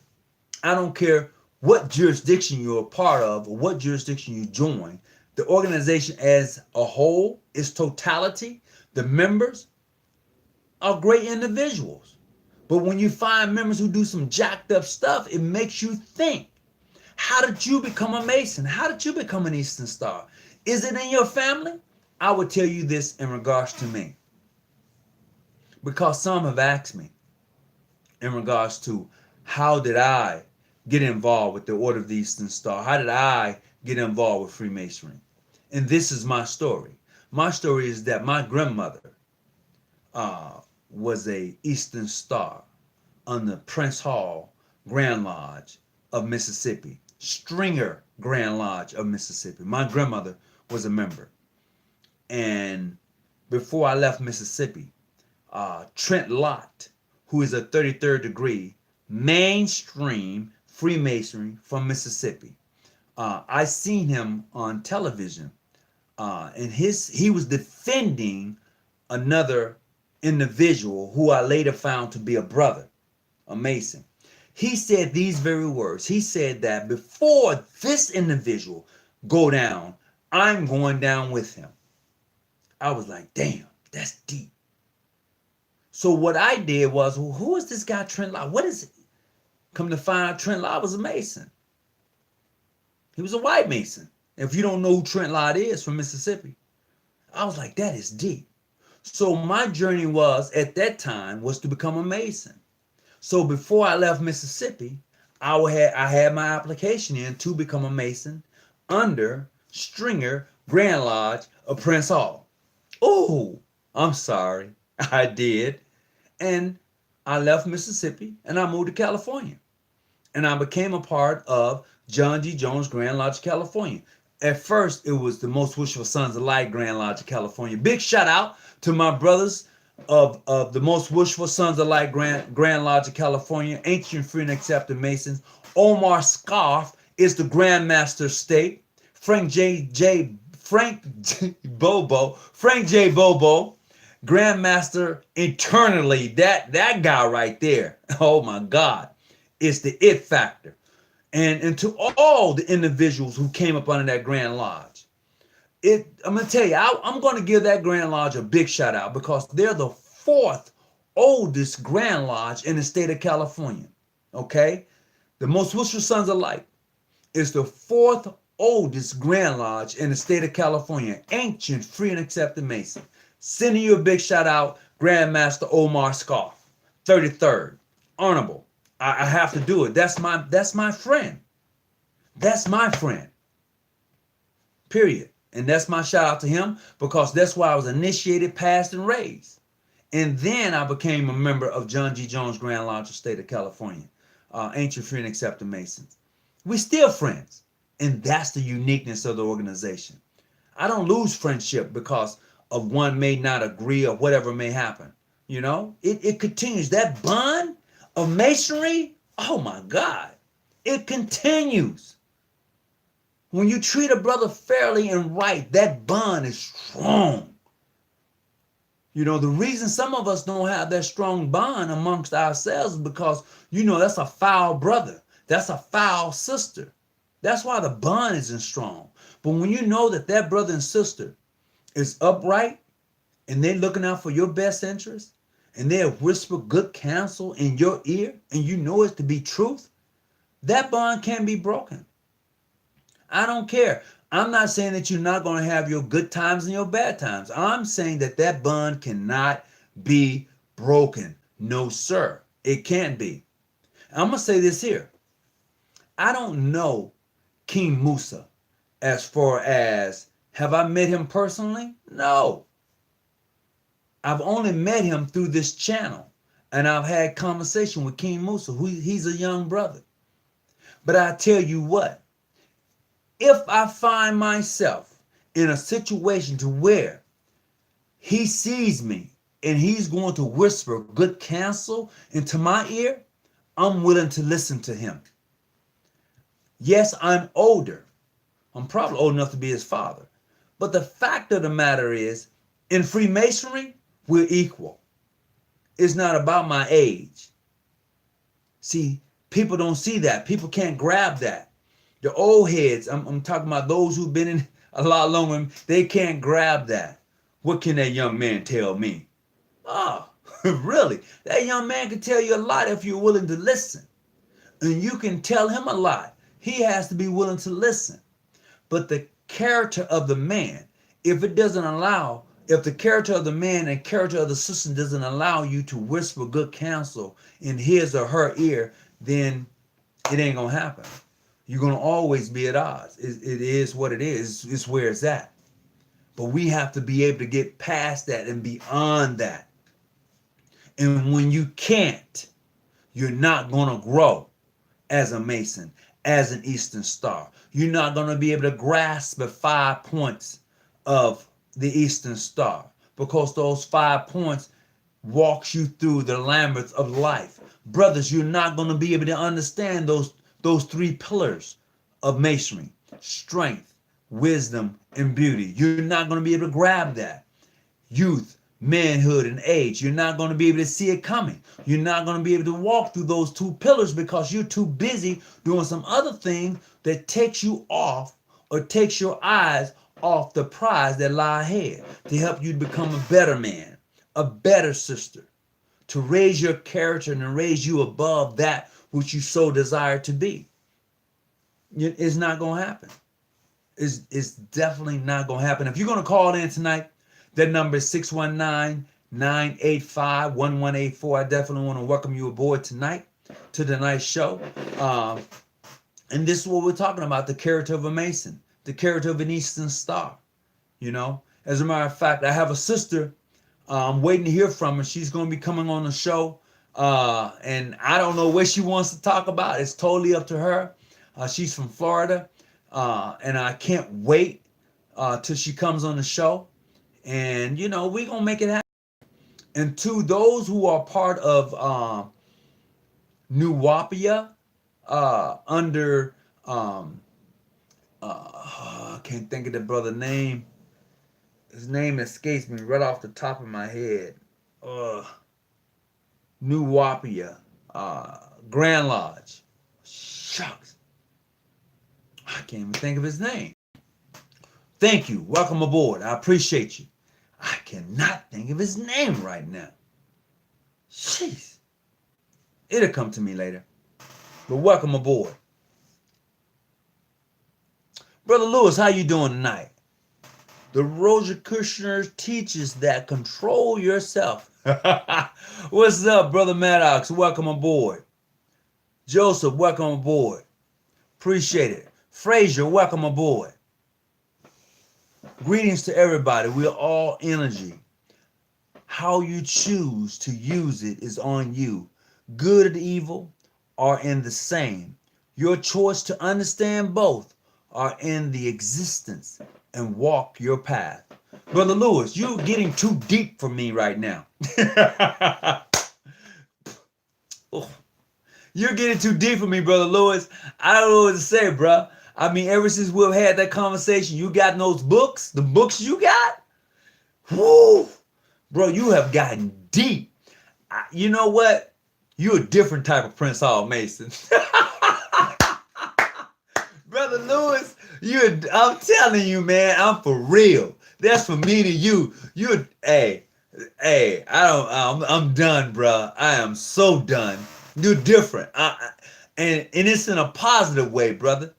I am so for real. I am. You know, I'm sincere about that. You know, you and I have had our conversation, and I want to say I appreciate you sharing information with me, and for us what you read and your suggestions. I appreciate that. I really do. That just goes to show that it's about the character of the individual. It's not about your jurisdiction. I would tell you this: if Brother Lewis found his way in California, and especially in Los Angeles, and he tells me that he's in Los Angeles, I would get to him. For anybody that knows me, if I can get to you, I'm coming to see you. It is what it is. That's truth. If you're in 100-mile radius and I can get to you, I'm coming to see you, period. That's just me. Because I enjoy Freemasonry. Period. I do. And you should also, sisters, you should also, brothers, enjoy the craft. I can make my body part longer. I am a video game. Wow. Oh, I didn't get that. I didn't get that, brother. I can't lie. Dr. York. Boom, boom. Thank you there, Brother Maddox. Man, I could not think of Dr. York's name. I want to say thank you. I appreciate that. Certainly. Big shout out to Dr. York and his Grand Lodge, who's still vibrant and doing their works and their teachings. Man, if you ever sit down and talk to a student of Dr. York, and woo, let me tell you, it's different. I'm going to tell you right now, if you ever sit down and talk to a person who was trained by Dr. York as far as Freemasonry is concerned, it's deep, it's different. Because they're able to speak, for those that I've come across, they're able to speak the language. Some are not. But for those who I've come across, they're able to speak the language. No doubt about it. Hold on just a second. Hello, welcome to the show.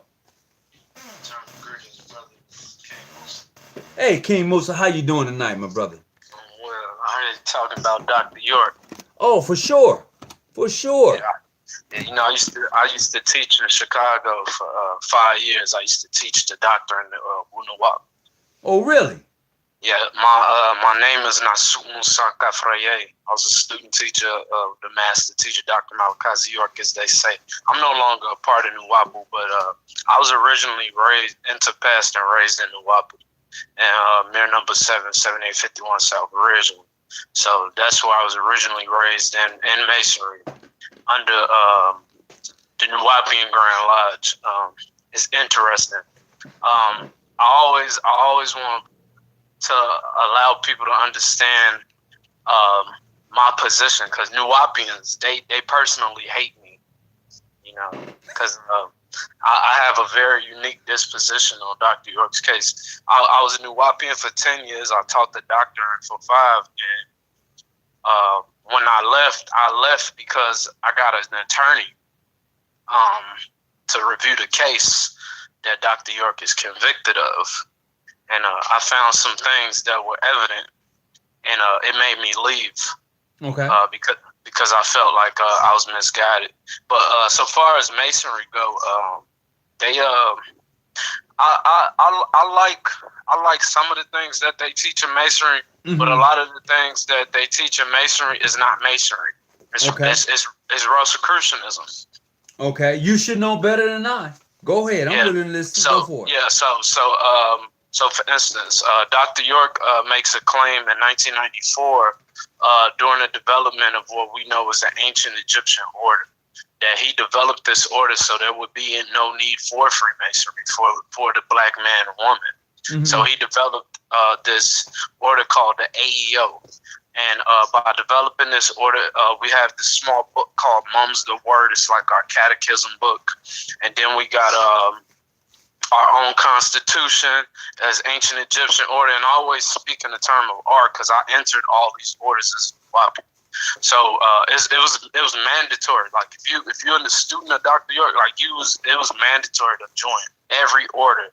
Masons, ancient Egyptian order, the ancient mystic order of Melchizedek, the order of the green light. Even if you never met Dr. York and you came into the doctrine late, that was one of the things you had to do. You had to initiate into like all these different, like in the way they did it. When I came in, they would just give us the books, have us study, do self-initiation, then we'll come back to the temple and actually do an actual like raising. It's very similar to the Masonic initiations, because it was his twist on a lot of different orders that existed already. But Masonry that they teach is it's again it's more Rosicrucianism and Astrea Society type of teachings. The Aleister Crowley's the Lema and the Theosophical Society perspective of Madame Helen Blavatsky. So when you read the Nuwapian Grand Lodge's Enter an Apprentice book and the Fellow of Craft book, he goes into this whole thing about the Anunnaki and King Solomon building a temple with the Anunnaki and not jinn is in the appendix stories of King Solomon about how he utilized demons. Okay. But when you look at the name of all these demons, they're Arabic, so you know that they're jinn and not actual demons, because demons are Hebrew, jinn are Arabic. So it shows you that these jinn or spirits that he was using came from a different place. But Dr. York will go like super deep into that type of stuff. Okay. But the thing about being a student of his is, like I said, you're gonna be overloaded with information.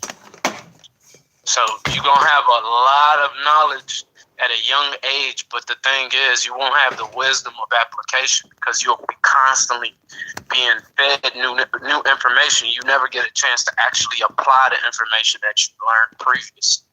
Okay. Yeah. So it's one of those type of situations. But other than that, I think Dr. York was probably one of the best teachers I had because of his teaching method. The fact that he made you go through each particular religion as a school within itself, and then once you got to the end of that particular teaching, he'd take you into this next one. So like I said, me being younger, I became a Nuwapian in 2008. 2008. So I became a Nuwapian in 2008, and I was already studying the doctrine already, and I officially put in for my nationality card because when Dr. York got locked up, there was a Nuwapian nation of Moors. So everybody was trying to be like Moors and get nationality cards under the Nuwapian tribe of Yamasee Native Americans of the Wichita Shoshone tribes. So anybody listening knows I know what I'm talking about because I was an actual student teacher. So the stuff that I'm talking about, you would not know unless you were a student teacher that studied the doctrine to the T.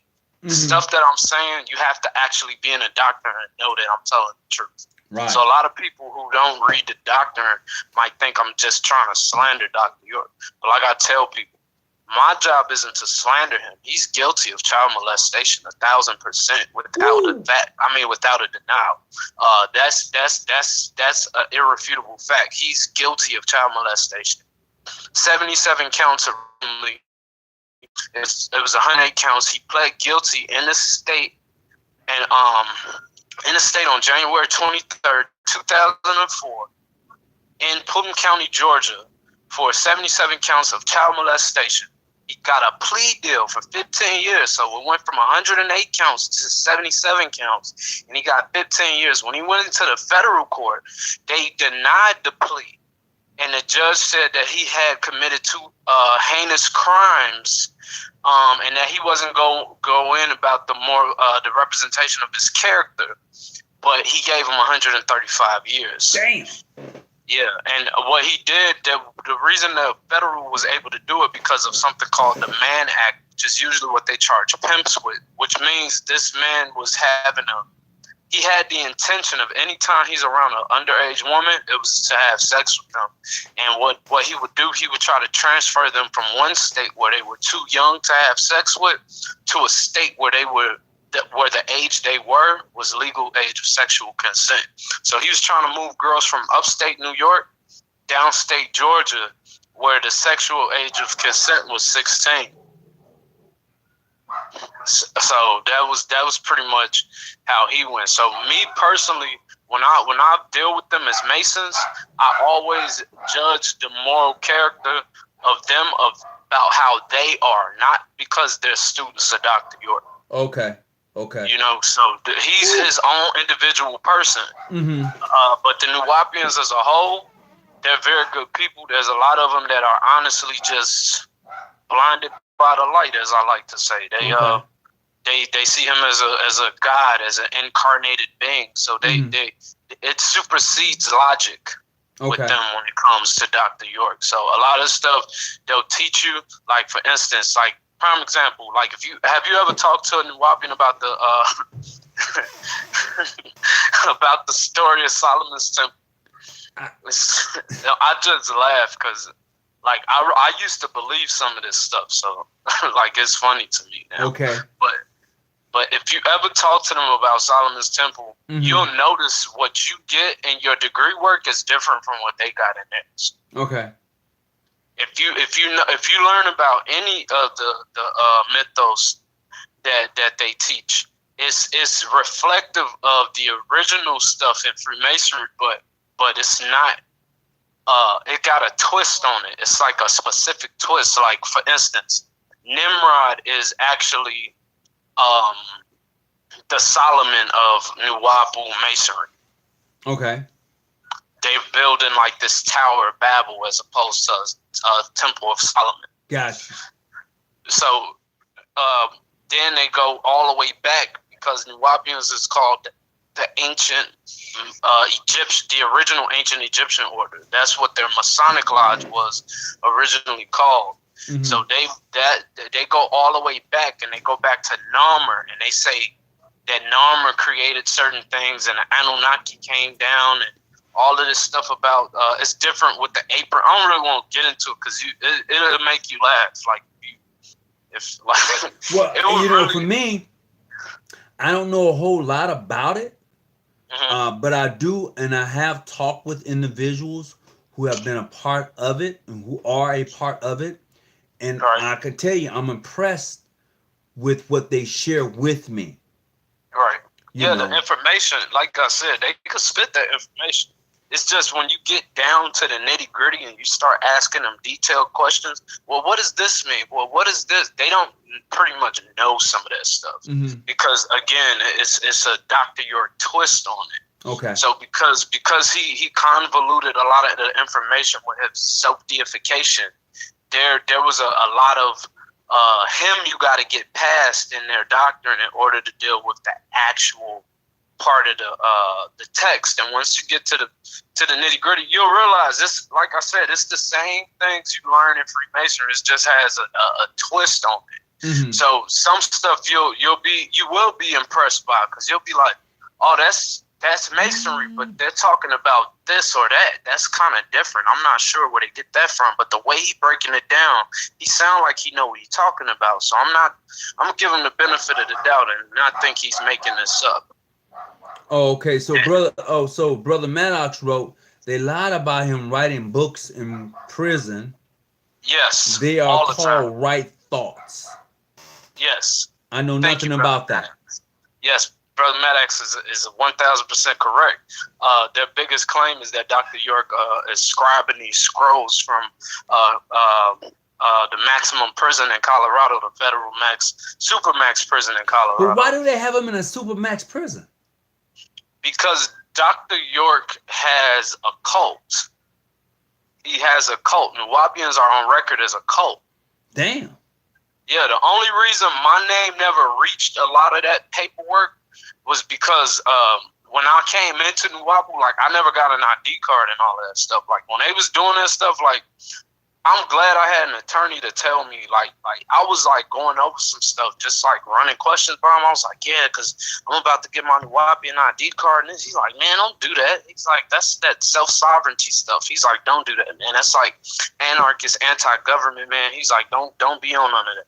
I'm like, oh, okay. He's like, yeah, don't do that. So when it comes down to like Dr. York producing literature and material, he actually put together when he was out here, because they say he wrote that stuff, but the books Dr. York actually wrote are probably like 15 to 20, maybe 25 books that he actually wrote. Okay. But everything else is like a conglomeration of plagiarized text that he put together. Okay. Hold on just a second, Brother King Musa. I have somebody else on the line. Who am I talking with right now? Hey, man, this Brother Maddox here, man. Hey, Brother Maddox, talk to me. Hey, man, but listen, man, I don't know like me neither, man, because I bought stuff from them. And they, you know, don't you know, man, they take their books, man, and Brother Maddox, I lost you. hey, this Brother Maddox right here. Yeah, I know, but I'm losing you, so. Okay, you hear me? Yeah, go ahead. Hey, man, but you know, a lot of the books and stuff that they take those books right there and lie about him, you know, producing them in prison. See, they don't lie. I know somebody that works at they used to work at the Supermac, and you know, in Denver, Colorado, and and they tell lies about that right there, man. And they just, you know, said they just. I can't understand them and stuff. They get angry when you say when you ask them, you know, Dr. York, have you talked to him? You can't talk to him just anytime you get ready. You can't do that. Certain people, man, you have to have your name on that list. You know, and it's only 6 people. You know, and it's just crazy how they do it and stuff, man. They hate me. So, wait a minute. Is Dr. York twisted like a Prince Hall twist? I'm not gonna touch that one. But don't ever associate Prince Hall with Dr. York. That's an insult to Prince Hall. It is. I'm just reading that comment. That's correct. But what I would like don't do that. What I would like to know is that somebody said there was only 6 names on the list that can visit him. Yeah, it's only 6. Yeah, you can only have 6 names on the list. Wow. That can visit him, and 2 of them are his attorney. One of them is his wife.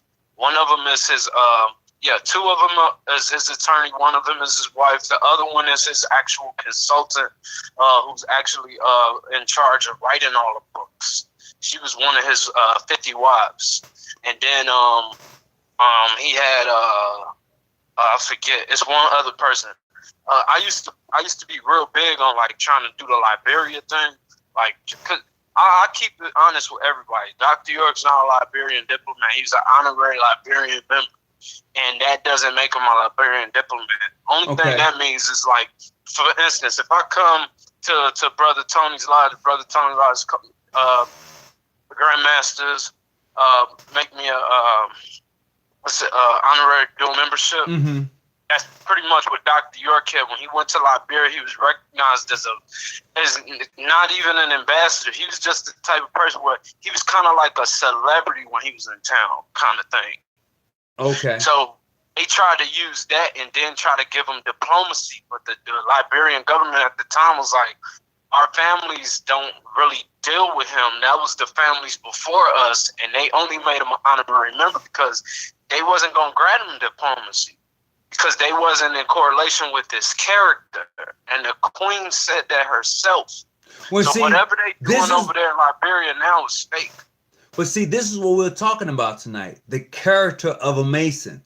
You hit it right on. And the point of the matter is that we must look at the individuals and not just the Grand Lodge. And somebody say, well, you know, I would say look at what they're learning in their lodge because of the wish for master. Now, the Grand Master, it depends on the size of the jurisdiction. He can say one thing, but it's what the wish for master is giving those members in his lodge. You know, and that's what I see. And I think, let me see, Brother Illuminated Light, he said he wrote things that make you go, I don't know a whole lot. I don't know a whole lot about Dr. York, so I can't really comment as you and Brother Maddox can. Yeah, that things that make you say is not original to Dr. York, just like many of the things Dr. York said were not original. And the only reason that I speak so strongly on Dr. York is I dedicated 10 years of my life to him. I've gotten in fights here in Chicago. Chicago was an Islamically dominated city. So me trying to go on the street as a Nuwaubian, because Nuwaubians go out and propagate. So I would have to go out on the street and propagate and attempt to sell literature. So me doing that in Chicago, where there's a large presence of Moorish Science Temple and Nation of Islam, I will often get asked questions about Dr. York's conviction and how me as an individual and a father could represent a man who's convicted of 208 counts in the federal, because the federal judge convicted him of every count because, again, they denied him of the plea. So when they convicted him of every count that he was charged with.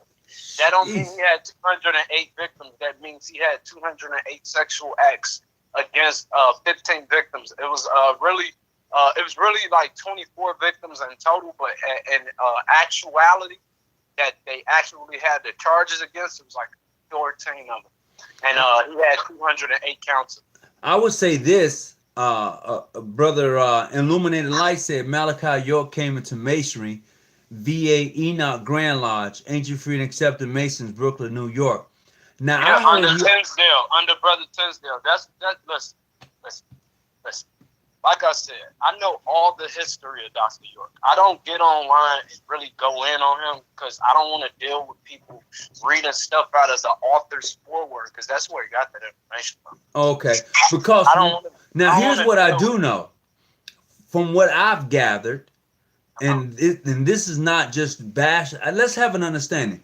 This is not to bash Dr. Malachi York, period. Let's have an understanding about that. But what I do know in regards to him, what I've learned is that he came through, I want to say Prince of Peace Grand Lodge out of Georgia. That's exactly where they come.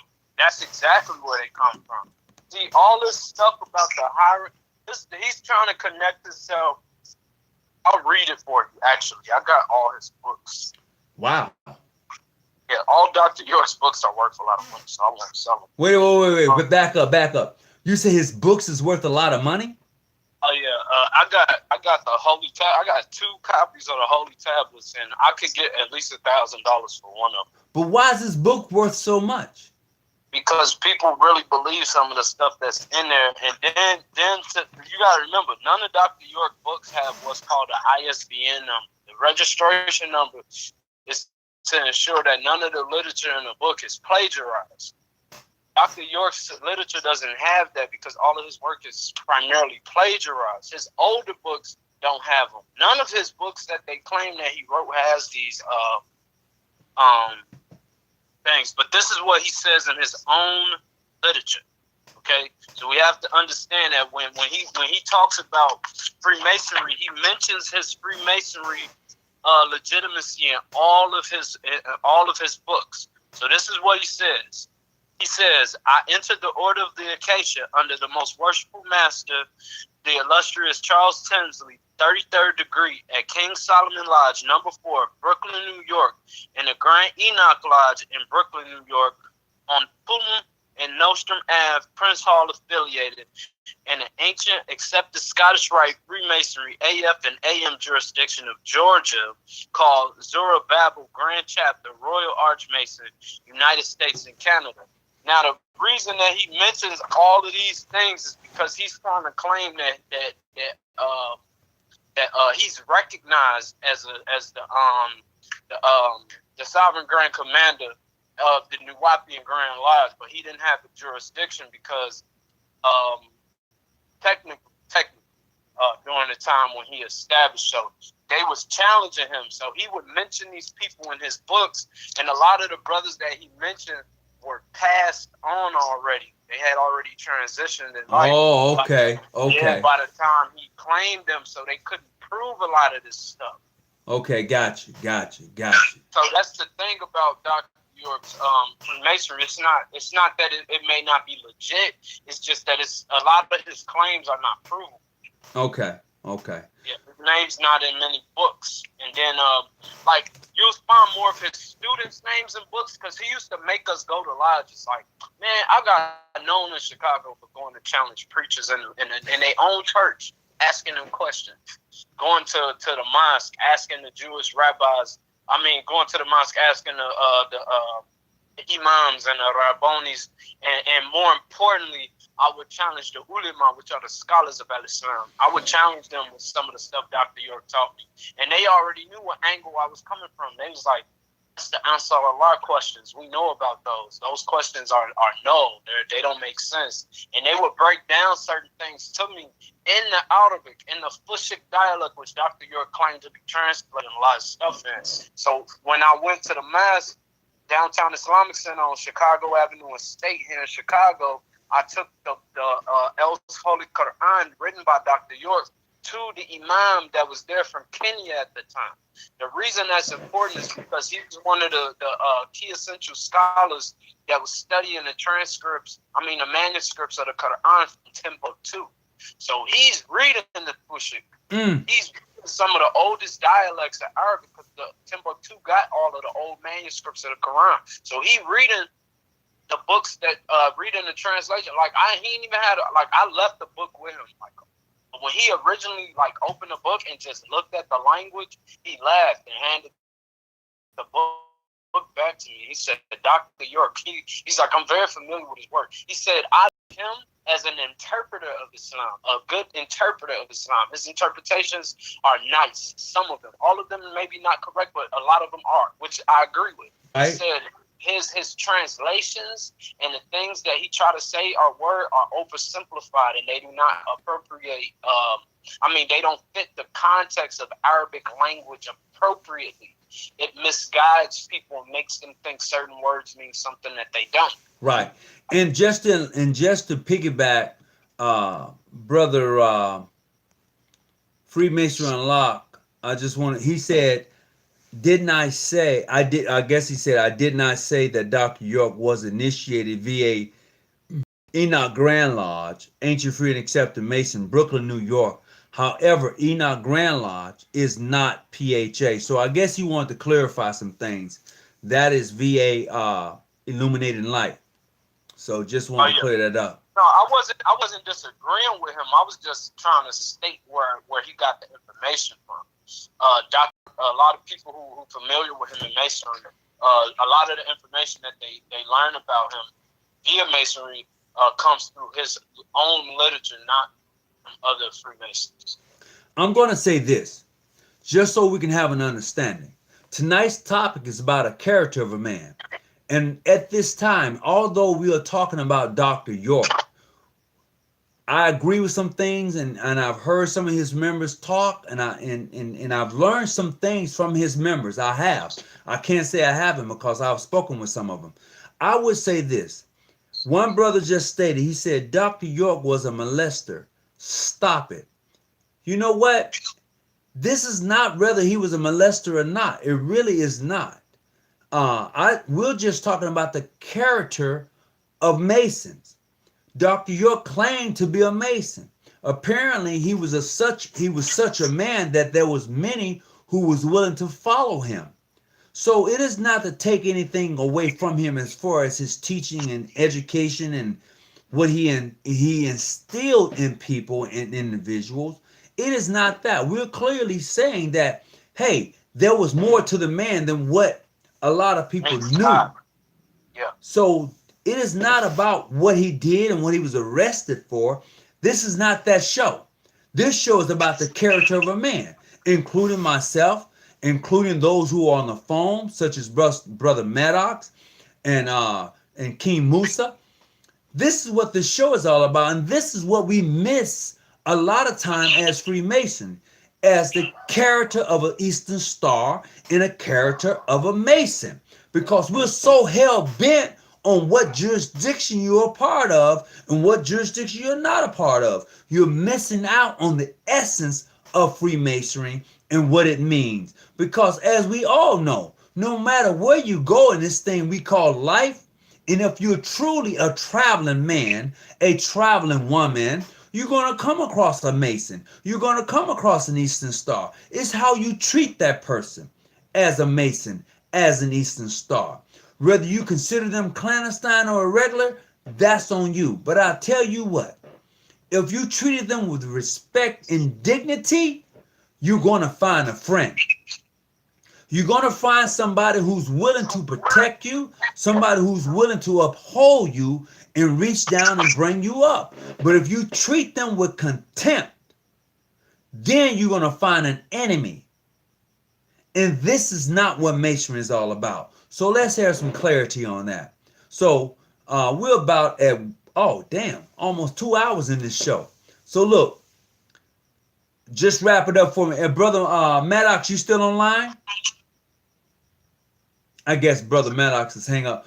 Brother King Musa, if you want to go ahead and close out tonight's show, you're certainly welcome to do so. I try to go in.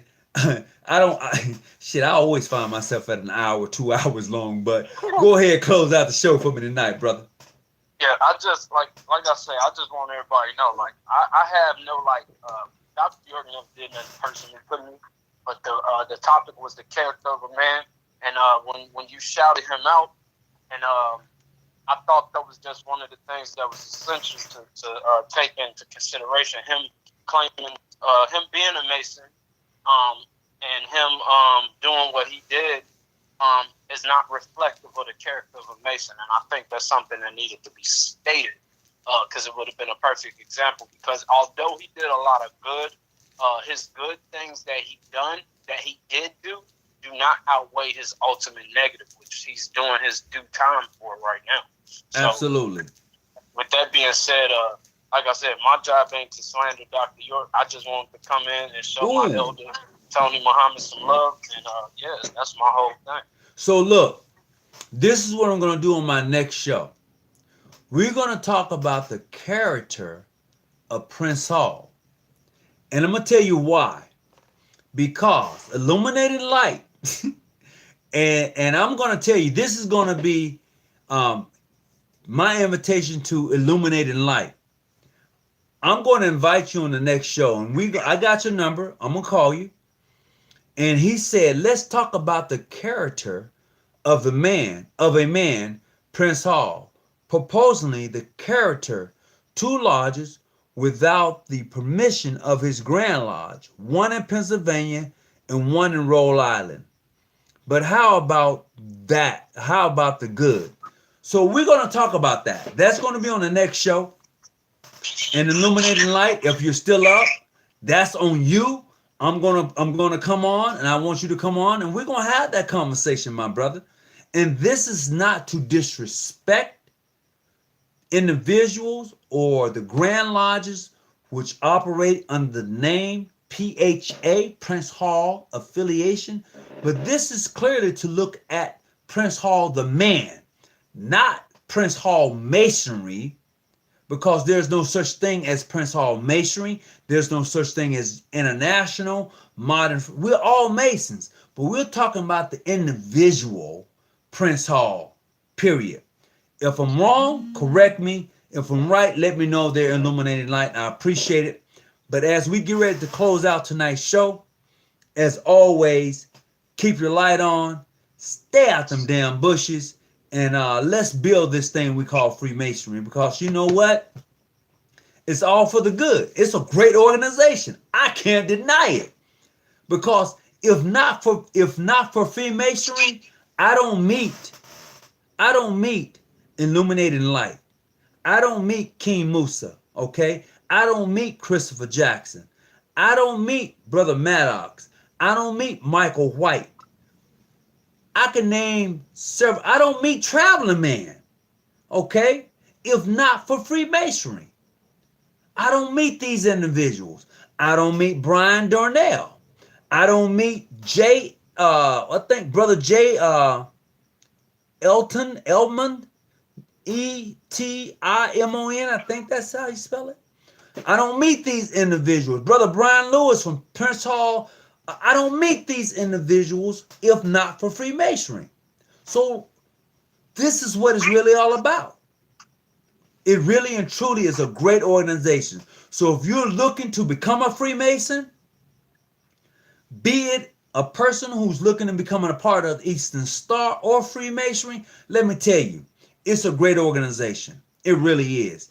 And if you desire to join, always treat every Mason, treat every Eastern Star with respect and dignity, and stay out them bushes. Go ahead, Freemate, Brother King Musa, and then we're gonna log off tonight. Oh yeah, I don't really have nothing to say, but just I appreciate you always giving us the opportunity to express our individual opinions on particular subjects, and yeah, we need more elders like you. Whether people like the fact that you allow the show to be so raw or not, I think it's a good thing that you allow it to be that rawness, because you allow people to express truth in the best way possible, which is direct. So yeah, that's all I got. All right. I appreciate everybody for coming on. And as always, my motto is this: stay at the bushes, keep your light on, and keep hope alive. I'm out.